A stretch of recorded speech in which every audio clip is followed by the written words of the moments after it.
की हिफाजत हमारे दीन की, हमारे ईमान की हिफाजत है। वतन सलामत है तो हम सलामत है, हमारा दीन सलामत।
हमारे मुल्क का आईन का निफाज हुआ, उसकी याद में ये दिन मनाया जाता है। 26 जनवरी यौम जमहूरिया कहलाता है। 26 जनवरी 1950 को हमारे मुल्क का कानून जो आईन है, दस्तूर है, वो नाफिज किया गया।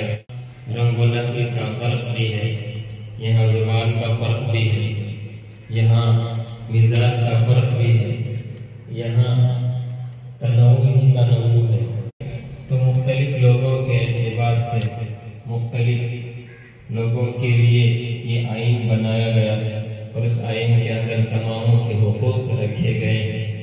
आईन के मुताबिक तमाम शहरी जो हिंदुस्तान में बसते हैं उनका अपना हक है और आईन ने, कानून ने, दस्तूर ने उन्हें हक दिया है जीने का, मजहब की आज़ादी का।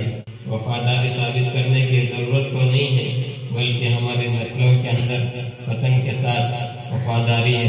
हमारे असलाफ ने यही सरमाया हमारे लिए छोड़ा है, ये कहने की ज़रूरत नहीं है, बल्कि हमारे मिजाज से, हमारी ज़ुबानों से, हमारे इरादों से, हमारे अज़ाइम से, बल्कि हमारी हर नस्ल से ये बात वाज़ेह होती है कि हम अपने देश के साथ, अपने वतन के साथ वफादार रहे हैं, वफादार थे, वफादार हैं और हमेशा वफादार रहेंगे।